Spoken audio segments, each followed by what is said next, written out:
Hi everyone, welcome to this this webinar. Um, so, thank you for joining us today. I'm Farah Ahmed. My pronouns are she, they, and I'm the Climate Justice Lead at Julie's Bicycle. For those of you who are unfamiliar with Julie's Bicycle, we are a non-profit organisation mobilising the arts and culture to take action on the climate and ecological crisis. We were founded by the music industry in 2007, and we now work across the arts and culture in the UK and internationally, focusing on 4 themes: so justice and fairness, decarbonisation, nature, and circularity and regenerative economy. We lead strategic responses from the arts and culture sector and develop resources, networks, and unique methods to scale and accelerate the movement and transform the conversation. So we're joined today by Chris and Naomi, and we're also hoping to be joined by Imi Kaur. And we also have my colleague Vicky, who will be on hand for some questions later, and we have tech support from Toby, so if you have any technical issues, please drop him a message. We'll begin the session with a bit of a top-line overview of some climate finance issues more broadly, and then we'll hear from each of our speakers, and finally we'll have some time for questions. This is a really big topic, so we might not get to everything today and we might not have all of the answers, but we feel like this is an opportunity for the arts and culture sector to take a real, to start on a real leadership conversation on this issue. Before we get going, I'll share a few housekeeping notes. There are oh, wonderful, we've got there are live captions available, which you can access using the CC button in your Zoom controls. Your videos are switched off and you're muted by default, so if you have any questions for our speakers through the session, please send them through in the Q&A and we'll get to them towards the end. If you send them through to the chat, they might get a bit lost, so let's try and keep them in the Q&A so we can get to as much as we can. If you have any technical difficulties, as I mentioned, Toby is online to support you. And finally, you can follow the conversation on social media using the hashtag #CreativeClimateJustice. This webinar is being recorded, and all of the materials and links will be sent around after the session as well. So also please do share your own links in the chat, and we'll collect those as well. If I'm sure that many of you have resources to share as well. This webinar is part of a wider programme of climate justice work, which you can find on our website, and we'll share the link in the chat now. And we're also running a separate event in July for organisations who are already thinking about or starting to implement some of the ideas, these ideas in their organisational structures. So it's a chance to share ideas and discuss what works and what doesn't work around things like your business planning and your finance in your organisation. So check it out, and you can submit your expression of interest at the link we're sharing in the chat now. The deadline for that is tomorrow, so please do take a look. All right, so before we get into everything, before we meet our guests, we're going to do a quick overview of some of the key issues surrounding climate finance on a global scale. And thank you so much to Vicky, who compiled this brilliant research. She is also going to be around during the Q&A later in the session to help answer specific questions, because I can tell you she's a lot smarter than me and understood this a lot better than I did, which is part of the problem. Also, you know, the opacity of this, this topic. So we'll start with a look at the third and final instalment of the Ipcc 6th assessment report, which was released earlier this year. The report finds that with the projected cumulative carbon emissions over the lifetime of existing and currently planned fossil fuel infrastructure, we will not limit global heating to below 1.5 degrees. Despite this, the Ipcc finds that fossil fuels still generate significantly more public and private finance flows than climate adaptation and mitigation. At COP26 in Glasgow, governments and major banks made a commitment through the Glasgow Climate Pact to the phase down of unabated coal power and phase out of inefficient fossil fuel subsidies. This is the first time that a COP decision refers to the reduction of fossil fuels, although it is worth saying that unabated coal power here means coal that isn't balanced out by carbon capture or similar technologies. So it is not an agreement to keep fossil fuels in the ground. According to the Banking on Climate Chaos 2022 report, in the 6 years since the Paris Agreement was adopted, the world's 60 largest private banks financed fossil fuels with $4.6 trillion US, with $742 billion of that just in 2021. A policy briefing by Share Action finds that investments by British banks in fossil fuels are so large that if the City of London were a country, its financed emissions would make it the 9th largest polluter in the world. Significant funds are invested in fossil fuel companies through the stock market, though the investment trend is downward.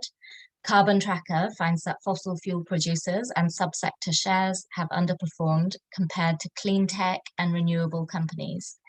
Fossil fuels are now deemed high-risk investments. Coal infrastructure is projected to be stranded before 2030, while oil and gas assets are projected to be more at risk of being stranded towards mid-century. Insurance companies support the fossil fuel sector by investing funds from insurance premiums, so your life, your car, and your home insurance, and also by insuring oil, gas, and coal infrastructure. There are positive signs of change. In 2022, Lloyd's of London made commitments to end new investments in coal, oil, tar sands, and Arctic energy by January 2020, and a phase out of insurance for fossil fuel projects by 2030. A 2021 UK Divest report finds that the 27 largest UK pension funds and schemes have assets of at least £473 billion and provide pensions for over 20 million people, but none of these have made a full commitment to divest from fossil fuels, and only half published any information about their specific investments.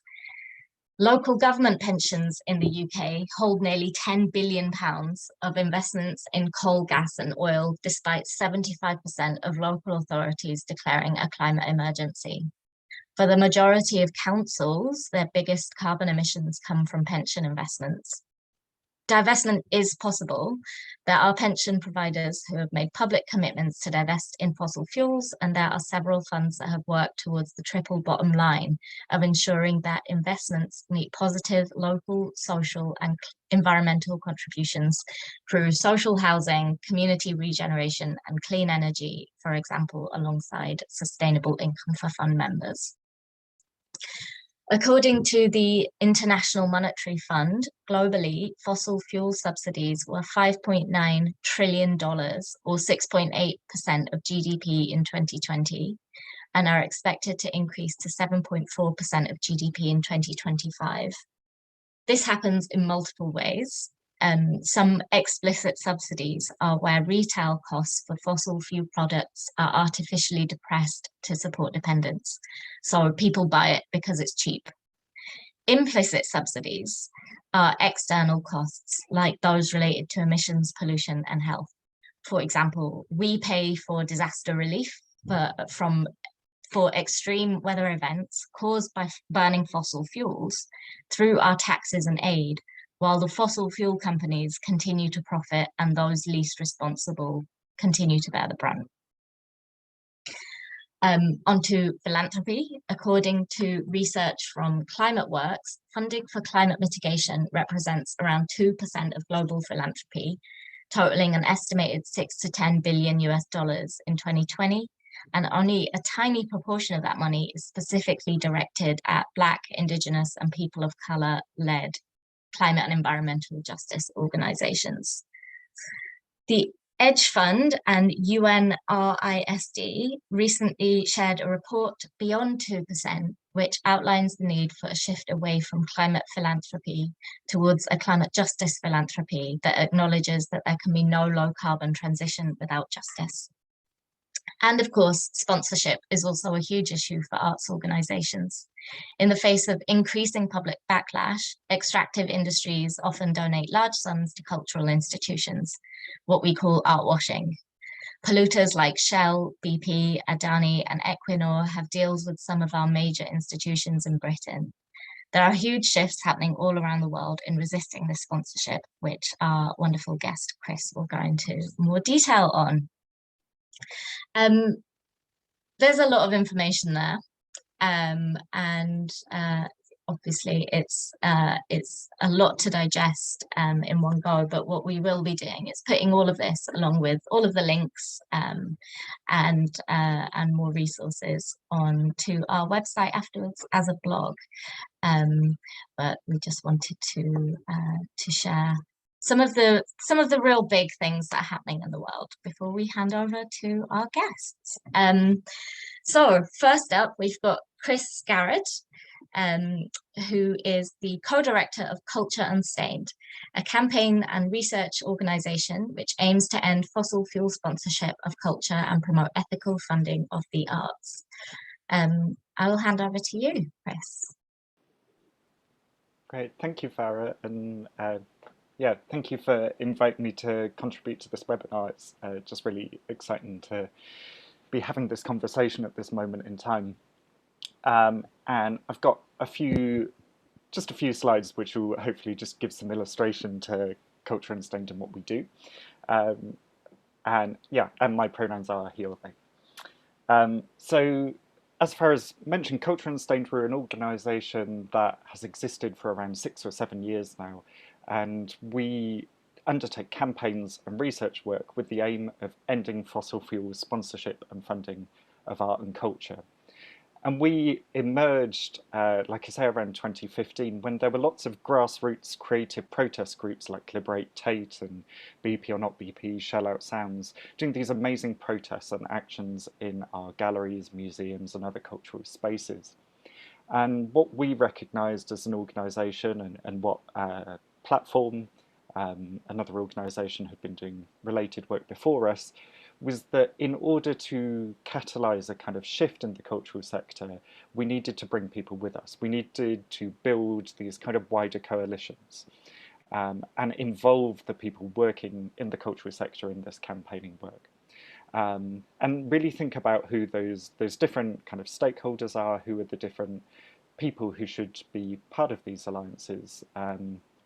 And as part of that as well, so both the people working in the cultural sector, but also the people on the front lines of the impacts of climate change, but also of the extractive impacts of these companies. And very often in our conversations about the impacts of the fossil fuel industry, we'll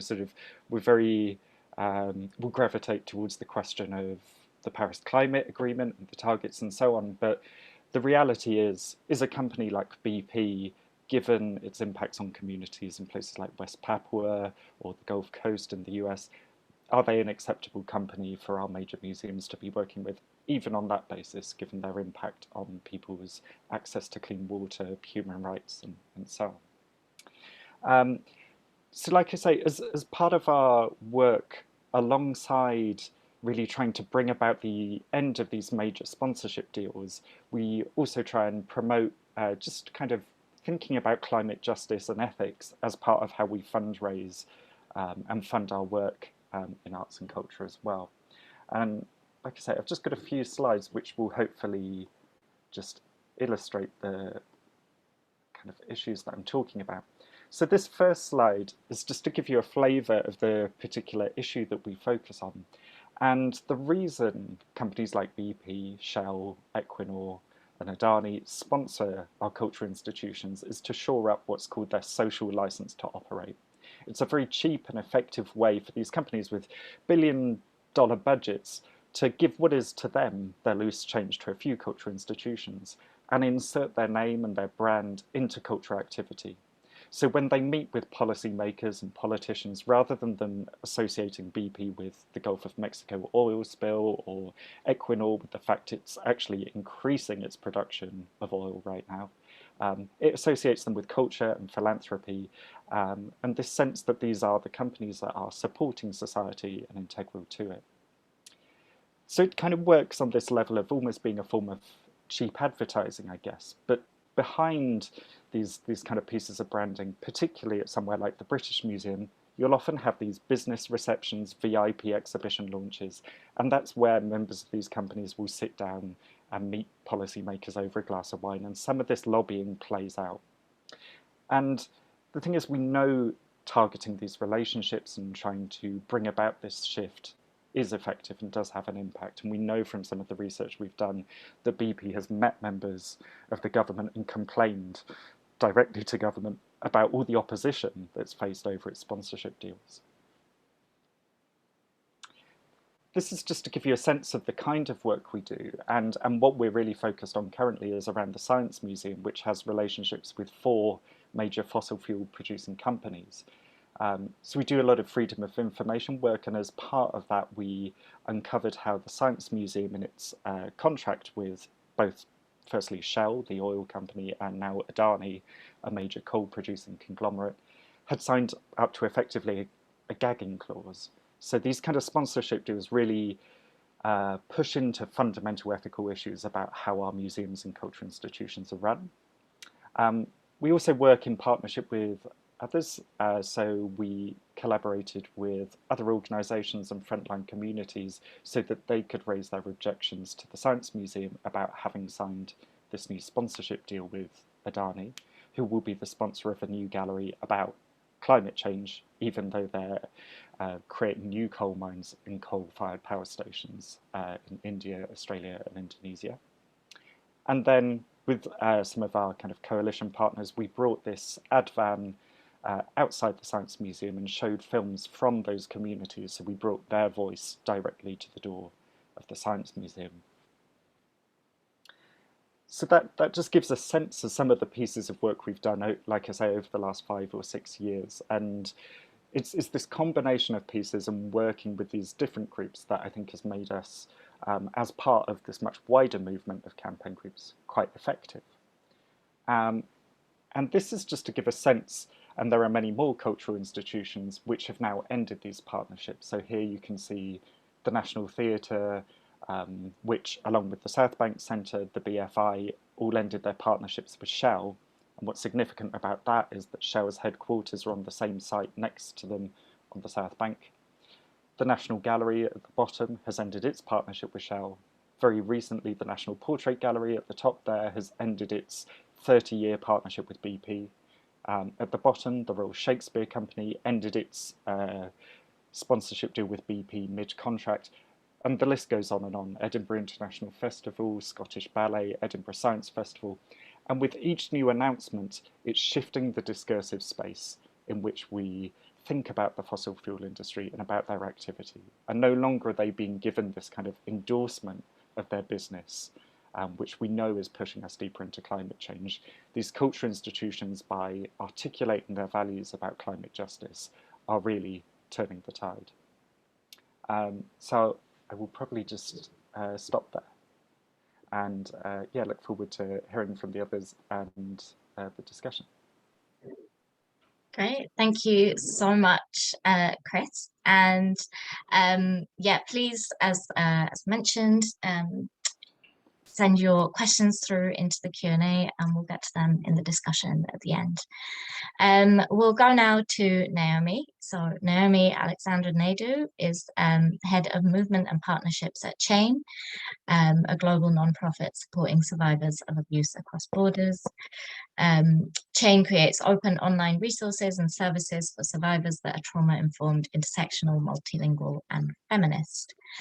And Naomi is an experienced community builder for systems change, She specializes in building networks and movements on social and environmental justice issues such as gender equality, climate justice, anti-racism, and ethical finance. She is an advisor to the Make My Money Matter campaign and Money Movers, a peer learning project supporting women to take climate action with their personal finances. Over to you, Naomi. Tell us about what you do. Thanks so much, Farah. And yeah, thanks to Farah and the whole Julie's Bicycle team for inviting me to talk today. And thank you so much, Chris, for that presentation. It was super inspiring, and yeah, I think you're doing such incredible work, so it was great to hear it directly from you. So yeah, my name is Naomi Alexander Naidu. My pronouns are she, her. As Farah said, I work now for an organisation called CHEN, which works in a very different space, using technology, particularly open source technology, to support survivors of gender-based violence. But in a previous life that was not that long ago, I think, I worked for an organisation called the Finance Innovation Lab, which works to transform the financial system for people and planet. And when I worked there, my role was basically building a big community of different sorts of people, actors and organisations within the financial system and beyond the financial system that wanted to see it do better and wanted to see it do better for people and planet in particular. And that was across a whole range of different environmental and social issues. So issues such as the poverty premium, which is that poor people pay more for essential services, including financial services in this country. Looking at the way that the financial system marginalises and oppresses people of particular genders, races and other marginalised groups, and also, of course, climate finance. And the amazing thing about that job is that I got to work and learn from just incredible people doing amazing things in finance. And one of the particular issues that I got really kind of inspired by and interested in when I was doing that work was how individuals can use their own personal finances for climate action, but also in a way which builds their own financial resilience and their own financial health. And I think I was quite interested that I got so into this, because I think in general, I'm not someone who is a big advocate for kind of individual behavior change as a way to climate justice. I think, as we all know, it's a systemic problem. And I think that putting the kind of focus and the burden on individuals generally serves as a sort of distraction from those in power and where the real change needs to happen. And I still generally believe that.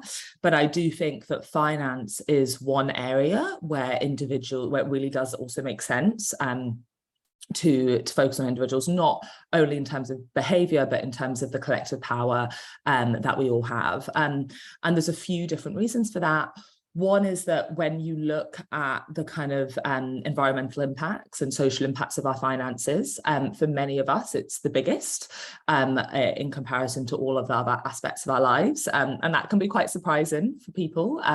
Certainly surprising for me, especially surprising if you don't see yourself as someone who does a lot of finance, so to speak, and isn't that involved in investments and so forth. But just the nature of finance actually means that for a lot of people, it is one of their biggest environmental and social impacts. I think also one of the reasons that it really kind of stood out to me is that I think it's, although we generally talk about finance being very opaque, and I think that's true, there's also a sense of that getting involved in this, I think, can be and certainly should be kind of more accessible and inclusive than some other parts of the kind of sustainable lifestyle world, which kind of always come with a cost premium, or generally come with a cost premium, and are kind of seen as sort of exclusive or elite in some way.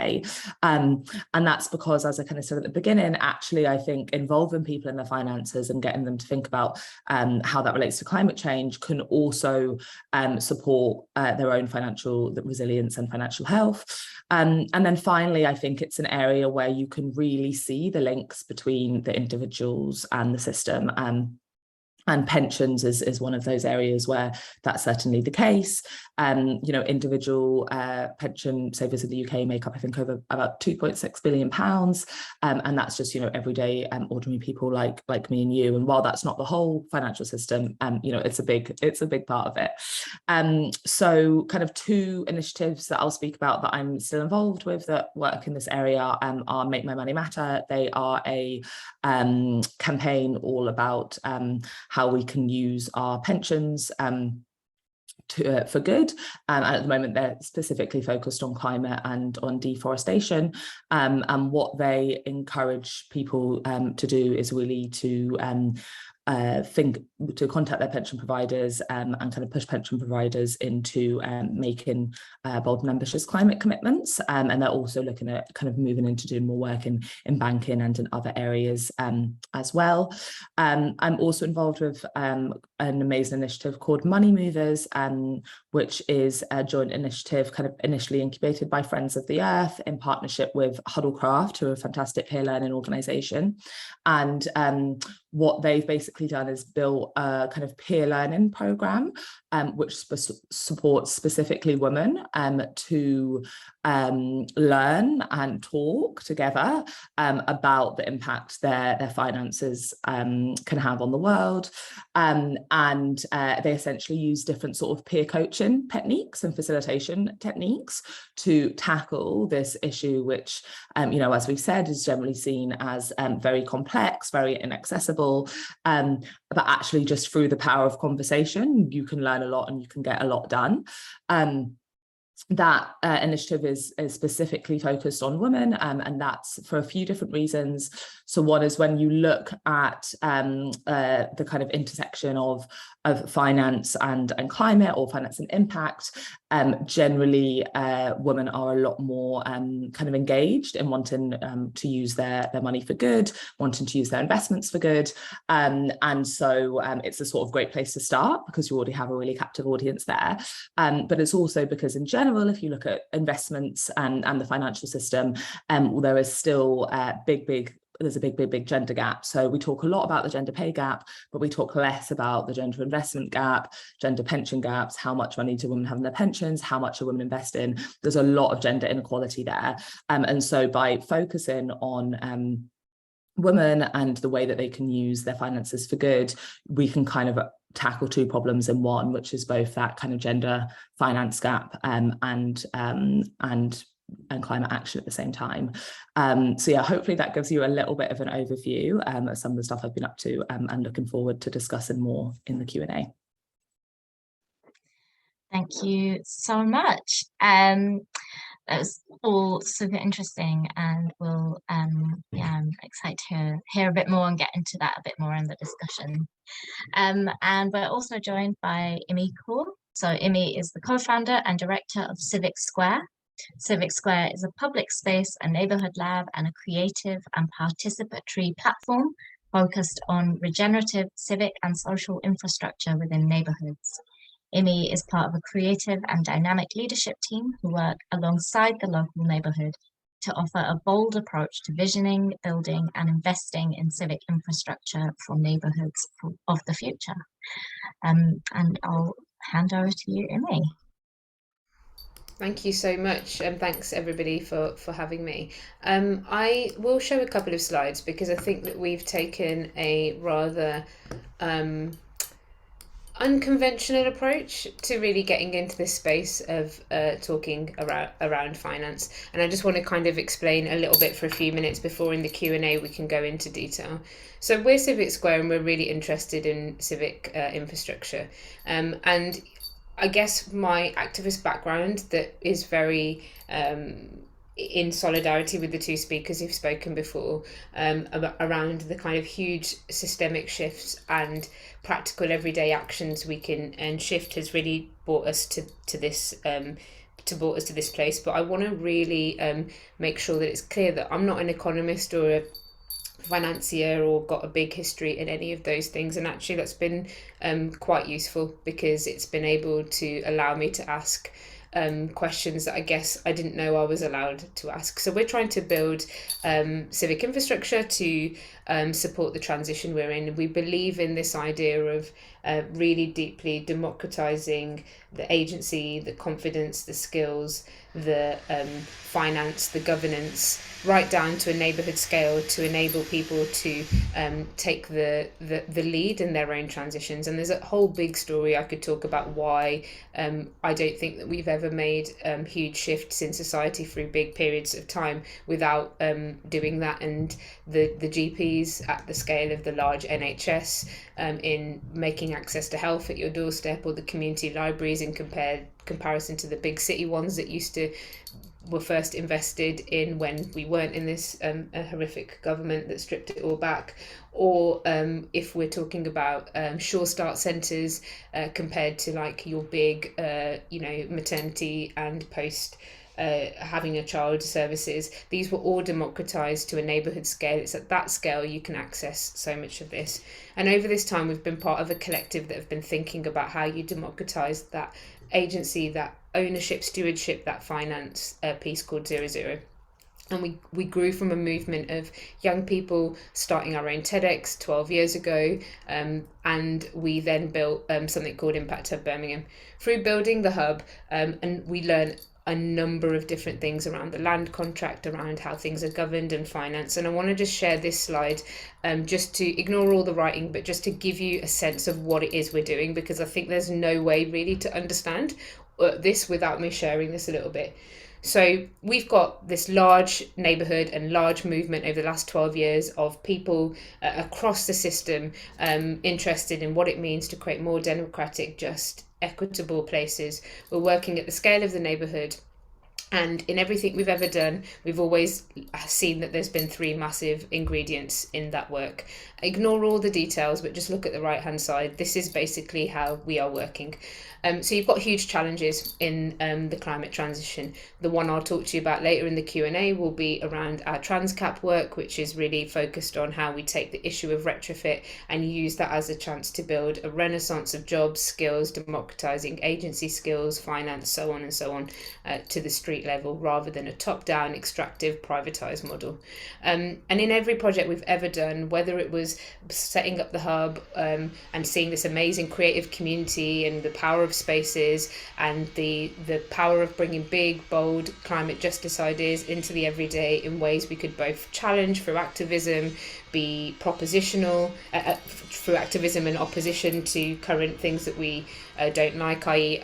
fossil fuels or an economy that is obsessed with growth, to being propositional with our creative community about building new ideas for housing, for retrofit, for childcare, for collective infrastructure. And in all of these things, we always saw that there was these 3 layers.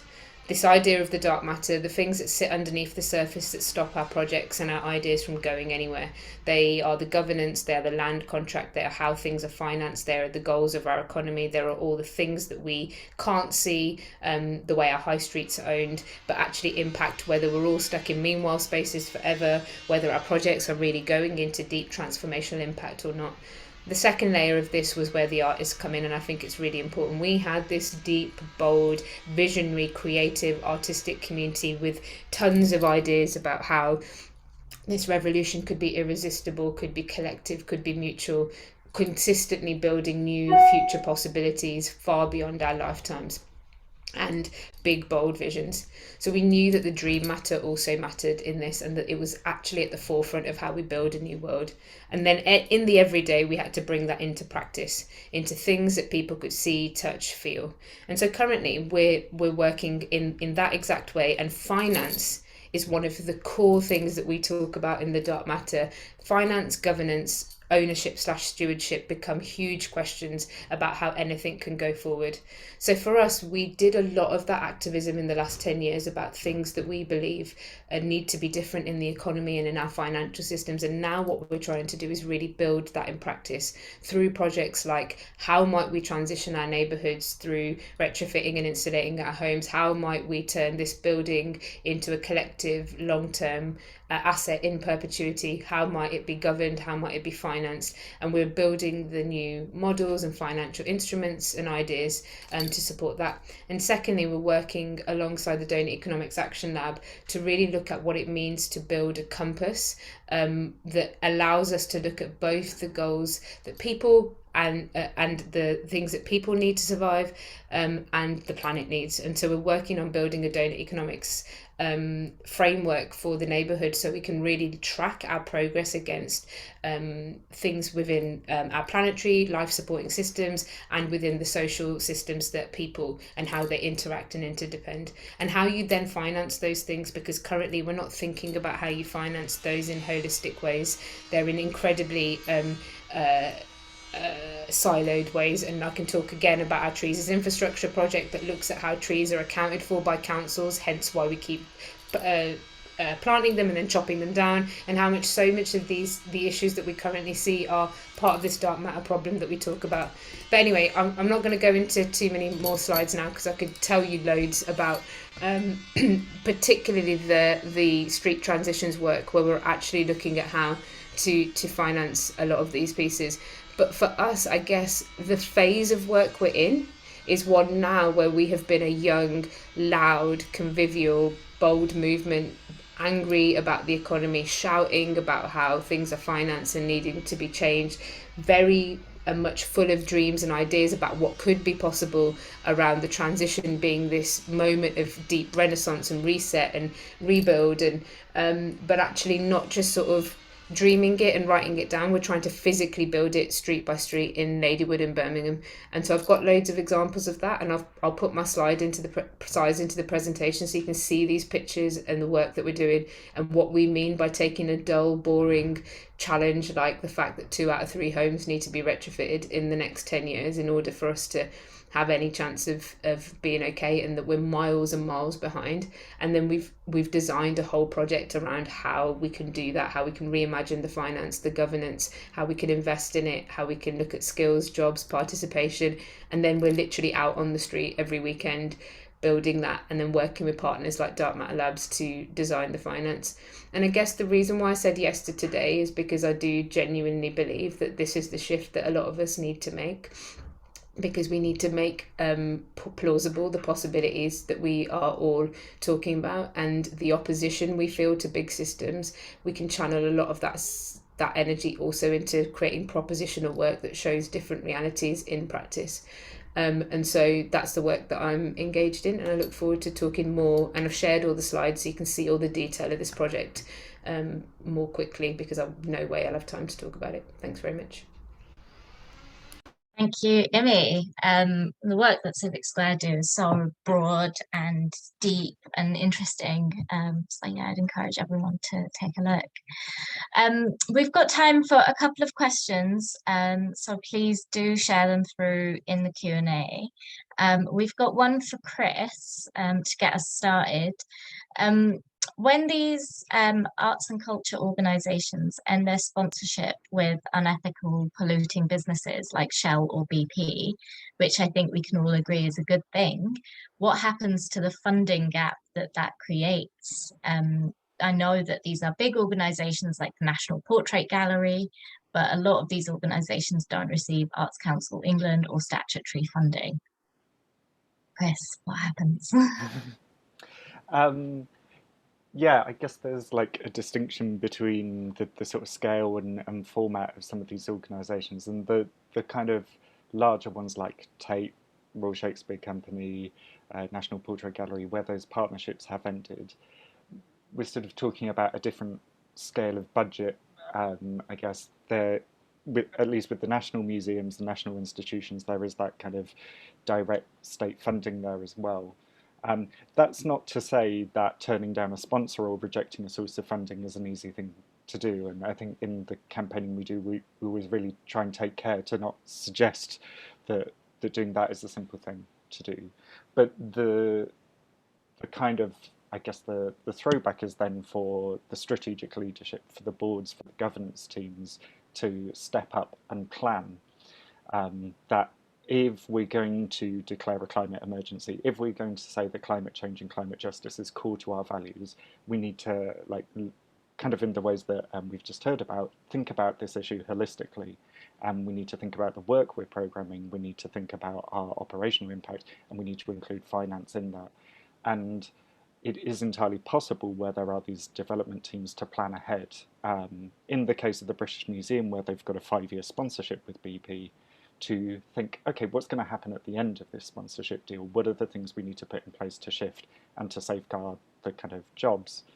And I guess like a specific reality is for the likes of the British Museum or the Science Museum, the kind of funding they get from these major fossil fuel companies is actually quite a small proportion. So it is within their capability to shift.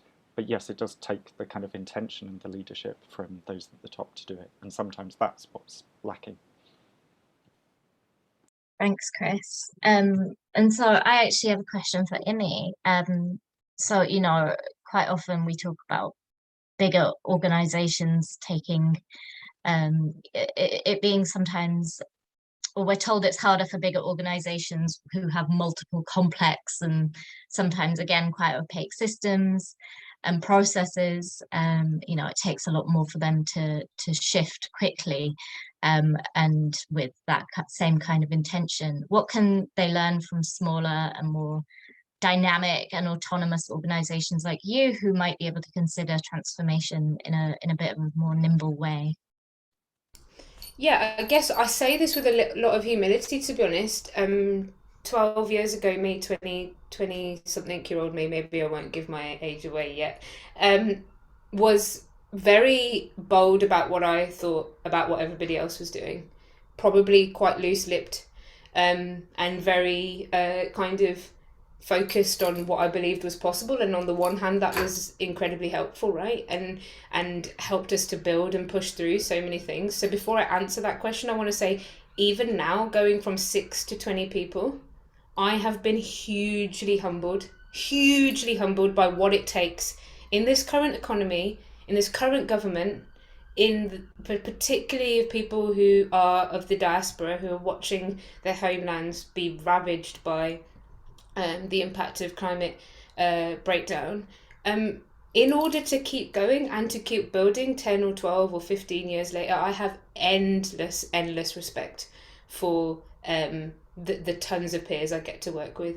So this idea of, yes, of course, compared to a Shell or a massive organisation, we are far more nimble and able to think and dream and act. But even that difference between being a couple of freelancers or young people with an idea and trying to hold everything to be true simultaneously, building just equitable organisations where we're reimagining HR, where we are trying to think about what it means to act fairly, whilst working boldly on transition ideas, right in the middle of a neighbourhood, trying to be neighbours and fair and keep your finances going and keep your team going and build skills and everything. Look, I want to just take a moment to even just think about when we talk scales, right?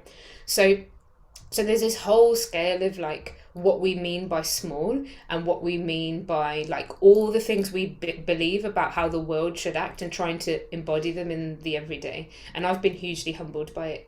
And I want to say that I think there is such a lack of solidarity and such a severe amount of mudslinging currently amongst our own movements that I think are going to really challenge us. This work is incredibly hard. So when I make suggestions now, right, it's incredibly hard. It's incredibly difficult to live. It involves consistent building of the future whilst reinventing your own systems in an unjust and very bureaucratic system that is actually pulling you away from your goals, but you are having to legally also meet them as well as like somehow survive, let alone thrive. So I think it's really important that as people who are maturing and are like in our next generation of that we hold that vision, that activism, that boldness in our hearts, and we also are like, you know what it takes to even create 1 good, 2 good, 3 good jobs is incredibly difficult. Because I'm on an arts council, it's, you know, there's funding from the Arts Council in this. I think the Arts Council, unfortunately, I'm like actually really glad not to be receiving funding from the Arts Council at the moment, because I think that the social sector has benefited from quite a lot of transformation amongst the big philanthropists to make things easier, smarter to support this, whereas I don't think currently the Arts Council are going in that direction. When I look at my peers who are in those systems, it's incredibly difficult for them to traverse that. And therefore all of these transformations we're trying to make, I think it also starts from the ability of us to model what we mean to big companies, right? And our large pools of money, such as the Arts Council, such as the big public funds, such as philanthropic endowments, start to model that. And we saw some of that. And then, right? And then through us also being able to model and build, and not just like say what we think is possible, but actually show some of that, we can, one, create transition pathways. Secondly, I think what Chris has said, that the activism piece of actually making those things no longer acceptable and irrelevant are really, really, really important. Like, we need to be able to continue to do some of that. But actually, I'll go back to that last piece, which is going into the bits and bobs of the dark matter, right? I always try and figure out with a big company how much of this is actually interactions and complexities that they're stuck in that need to be unpacked, made visible, and like shown alternatives, and how much of these ideologies, right? And I'm going to be a bit loose-tongued here, and I need to be able to say that we do live in a small c conservative country, even if this government wasn't in here. So some of these are just ideologies about how they believe the economy should work, who deserves what meritocracy and so on. So for me, I go where the energy is. I don't knock on closed doors because I haven't got enough time. Everything else is too hard. In these two worlds, I try and figure out, is this ideological?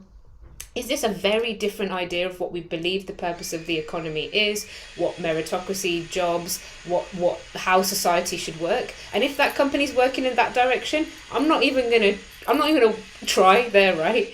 But in the other space, and some of the slides in my presentation show this, it's actually unpicking and making visible like some of the complexities, some of the challenges, some of the things. And one tiny example I just want to give, even though it's not a big company, think of like a massive council, right? We're talking about this tree planting piece all the time. This is like a really important, like simple example for me. Our colleagues at Dark Matter Labs, they run a project called Trees as Infrastructure. And this is an example of the dark matter of this work. So I encourage you to look at that. But basically, they just made this one really clear thing visible. When a council is thinking about trees, so if you think about a council as a massive company, in Birmingham, it's the biggest local authority in Europe. It could be akin to like some of the big corporates. They found one simple thing. When a council is accounting for trees, it's on the cost side of their balance sheet. So every tree that goes in, it's on the cost side. It costs us to maintain this. It costs us to cut this, to water this, to trim this, to look after this, to think about the roots in the pavement. So every tree costs them all these thousands of pounds.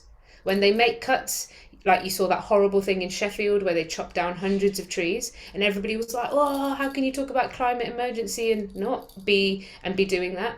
It was because they can only understand this as a cost. So what Dark Matter Labs have done is started to show all local authorities around the world what happens when you take trees away from it being a cost and an investment over to the investment side, which is just literal financial logic and accounting logic, and obviously a lot of big things to follow that. You start to see the benefits of them in clean air. You start to price, I'm going to say this really carefully about pricing nature, but look, we're in a transition. We need to take some step through this current economy.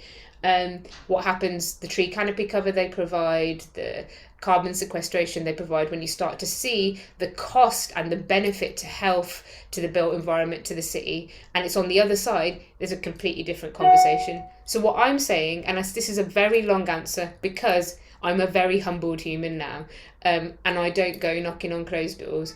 I don't necessarily think there's certain things that I can be engaged in changing yet without showing alternatives. But where I do think it's useful is to go in, look at the knots and make visible some of the shifts and changes that need to be made. That can then transform them. But then the role of activism for me is to shame the hell out of these big companies as well, make those things no longer socially possible in the society we're all trying to build. But yeah, there are loads of examples of this work now of people like us moving into that next era of their work and showing real, tangible financial, economic possibilities that are beyond the 20th century industrial ideology. And I think point them to those. Thank you, Amy. And the point about the trees is really important. It comes on to my next question is, how can you as an organization or as an individual evaluate the ethical decisions that we make around our finances? You know, not everything is, you know, Naomi, you talked about property premiums and the ways that sometimes there's an extra cost for engaging in more sustainable financial practice. So how do we evaluate those? I'll go to you, Naomi, first. Sure, thanks, Tara, and thanks so much, Amy, for what you said. And I didn't know about that that example of the trees, but I think that's just such a powerful example of like just messed up financial logic and how actually like putting a spotlight on that could have such an impact. So yeah, I think in terms of like thinking about ethics and finance and decisions you make, I think as we've spoken about quite a lot, like it is like a complex and can be scary area. And so I think the thing is just like starting to learn, and it's an ongoing process. So I've worked like, you know, in and around this area, I suppose, for like 5 years now, and I'm still like very much learning, and there's still like a million financial acronyms that I don't understand, and ratings that I don't understand, and all of that kind of stuff. But yeah, I would say like kind of 3 things. So one, like start reading about like what different like financial like products and services and mechanisms and institutions like are and what they do and who they serve. I think one on the sort of individual personal finance side, there's a blog called Good with Money, which I think is like the most accessible version of this, and they just do like really simple like lists of like every year of like, okay, this is like 5 most ethical pensions, this is 5 most ethical this and that, current accounts, so forth. But then they also do like really in-depth research if you want to go into that in more detail and see how they've come to those decisions. I also think there's been a big shift in, I suppose, the civil society space in general, but particularly the climate space in the last kind of 5 years, that finance is now one of the top issues. That wasn't the case for a very, very, very long time. And it now is, and it's kind of, I think, acknowledged and accepted that while fossil fuel companies, you know, might be a big part of the problem, they are like held up and enabled and are only able to do what they're doing because of the financial system and because of the banks and because of insurers. So there is loads of incredible like campaigns that are shining a spotlight on this, but also kind of explaining it in easy to understand terms. So definitely like check out some of them. Some of the organizations people might have heard of are Share Action, Positive Money, Sunrise, Decolonizing the Economics are a more sort of grassroots collective that also do really, really brilliant work on kind of, exposing the injustices in the economic system as a whole and reimagining something much, much better. And then the third thing I would say, and this kind of goes back to the work that I was mentioning that money movers do, is it's a cliche, but I do think this is one of the areas where like discussing it and talking about it makes it a lot less opaque and makes kind of assessing these decisions a lot easier. And yeah, just is a really, really powerful tool to kind of understand the system. And so I encourage people, you know, to do that informally, but also to think about, if you're an arts organization, what are the networks? And it sounds like you guys are already planning something for this in a few weeks, but where you can be directly talking to other organizations and, you know, sharing tips and tricks, but also potentially like building other solutions together. And I think that has to be part of the solution as well. Brilliant, thank you. Yeah, I think the networks is really important, you know, in the same way that we've, I think, collectively come to shift our cultural understanding of a lot of other areas of sustainability. I think that this is something where we have so much potential to build this, and the arts and culture sector has such potential to lead that, and to really make things accessible and useful and valuable to people. I have one last question before we close for the day. What would you say for the organizations who are joining us, who might be sort of thinking about their environmental policies or their business plans, what would you say is one consideration for building ethical investment or funding principles into that planning? Should we start with you, Chris, and we'll go around? Cool. Thank you. I was just sort of reflecting a bit on the conversation we've had, and just being really, and just again, that thing that when we talk about the ethical finance piece, it's just inherently intersectional, about who has money, who controls money, who distributes money, and we can't get away from that. And there are all these pension sponsorship, etc., etc., and it can seem quite big, and it can seem quite overwhelming.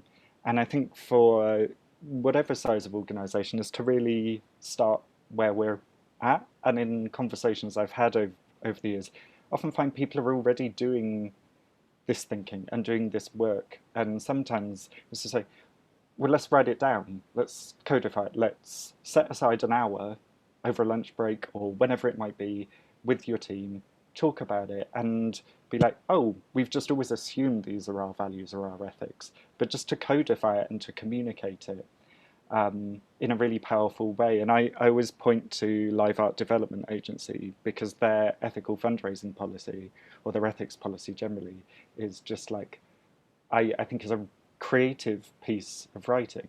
And I think it's as exciting a creative piece as a performance they might program and put on as well.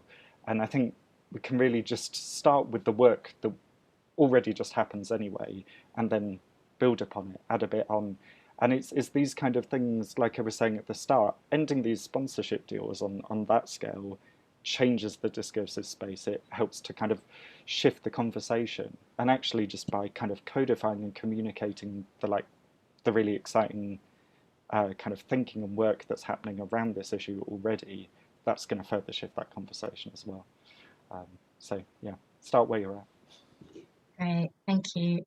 Naomi?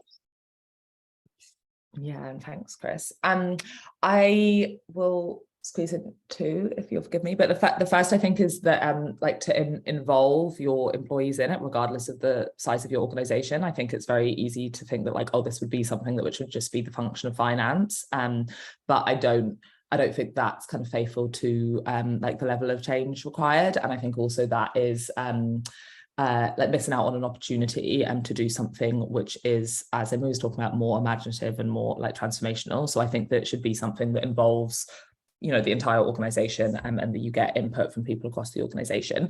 And then I think the second thing was, don't be put off, or try not to be put off, as hard as it is, by there not being perfect solutions out there. I think that is like a big issue, is when people want to go ethical, so to speak, and we could have a whole other discussion about what ethical is, with their finances. They look and it's like, well, actually, does an ethical fund exist? Especially if we're talking not just about climate change, but climate justice. Like, is there actually a way, how can you invest in something which you know is not only not harming the environment, but it's thinking about justice across all the axes we care about? That is very hard. And I don't think we should pretend that it's not, but they're not already being a sort of ready-made investment fund or bank account that ticks every box that you're looking at. Doesn't mean that you shouldn't, one, make the changes that you can make with the options that are available now, whilst two, pushing and creating for the options that we really need, that do kind of look at all those areas and have that kind of transformation in place. So yeah, don't be put off by the limited options, is a piece of advice that I would give. Great, thank you. And Imi? So there's so many different directions I could go on this, so I'm just going to go with the one piece, and I'm just going to show you the front of the presentation that one of our co-directors shared when she was presenting back all of our financial reimagination work, which is like literally everything from rethinking your payroll to rethinking how your back of house exists, how zero works, how so on and so on, right? And basically she has made it this just most incredible, inspiring, incredible. She's Bing Squirrel on Twitter if any of you took that screenshot of that front slide. But basically she is an artist who had an interest in maths, who joined as a young person at Impact Hub Birmingham and became a director at Civic Square. And my first thing is, like, Kate Raworth always talks about picking up the pencil and redrawing the rules. And at your organisational level, just ask why. Why do we do it like this? Because everything within our financial system, from how we tag in zero to how we use zero, to every policy, to how we calculate our salary algorithm, to how we think about expenses, to our regenerative tool and text policy, is actually really trying to embody the politics and the ideas and the artistry and the imagination we believe in. And every single place in our wiki Notion that has attention that you cannot get through because of legal or compliance, we just say that. We absolutely say that. There's no way to change this. It is just shit, and it's going to carry on being shit until we can do some redesign of that space. So if I was to say one thing, go into your own organisation and have a think about does even how our finance department or person or work or accountant, are they an embodiment of the futures we're trying to build? And if not, why not? Because purposely finance is kept as a dark, unimaginative, scary, unknown. We can't understand it. It's a person you send your things to if you're lucky to have that in your organisation. Their culture is different to the rest of the org. The way they exist, the way they tell you what is and isn't possible is all driven by hundreds of years of ideas and stories that are built up that are all things. Even if there are any finance people in here, your chart of accounts sucks, yo. Like, what on earth? How is anybody supposed to understand what this means? So I'm going to say, get your artists, get your teams, and start hacking and unpacking. We're about to open source all of the stuff we've done over the last 3 years around this, because we're a bit nervous about putting it out in the world, because we have literally just ripped up everything we can. And we got this badass accountant who spent like a year listening to what we believed about the world, the things we wanted to do. Shout out for Ashton McGill up in Scotland. But my point is just like, if I was just, there's hundreds of big structural and things I could talk about, but if we're just going to get to one piece of advice, do your financial systems and your finance team embody the politics, the cultures, the imagination, the ideas that you started for, that your organisation is about? And if they don't, that is an absolutely incredible place to start. And take those people who think finance is not for them into that space and get them to start asking why. And then if you're someone who's been in finance for ages, try asking the why. Try answering the why, because most of the time our accountants taught us that actually, no, that's just something that everybody agrees on. It's just what you got to put into zero. It's just something you got to do. And we have changed everything. So start there. Absolutely start there, because it is the most inspiring place to be. I am in love with finance, and I used to hate it. I used to hate them. I used to hate our board meetings. I used to hate all of this. And now I am like, serve me that financial realness. And that is all because of an amazing visionary artist who also thought this isn't for her. But when she went in and she started looking, she was like, what on earth are we doing, and why are we doing this? And we just started asking those questions. So yeah, make sure your finance world in your little ecosystem and ecology mirrors the imagination, the critique, the creativity that you, and the politics that you believe that should exist in the world. And I think bit by bit we can start an amazing revolution. Amazing. Thank you so much, Imi. And I can't wait to see all of that work being made open source. It's so, like, you've clearly thought really deep and hard about this. Yeah, amazing. And yeah, on asking why all the time, I feel like, you know, we did it as toddlers and it was kind of beaten out of us, but let's approach the world like toddlers do. Thank you all so much. Thank you, Chris, Imi, and Naomi for joining us for this conversation. Thank you, Vicky, for helping with the amazing sort of research piece that we talked about at the start. Thank you, Toby, for doing the tech, and Bo on captioning. As we mentioned at the start of the webinar, this is part of a wider program from JB exploring themes relating to climate justice and the arts, which includes our recently launched Creative Climate Justice Hub, our Creative Climate Justice Guide, and as mentioned earlier, we're also hosting an event to learn from you about your organizational plans. The recording of this event will be available on our website shortly. We'll send a follow-up email for you along with all of the links and resources that have come up.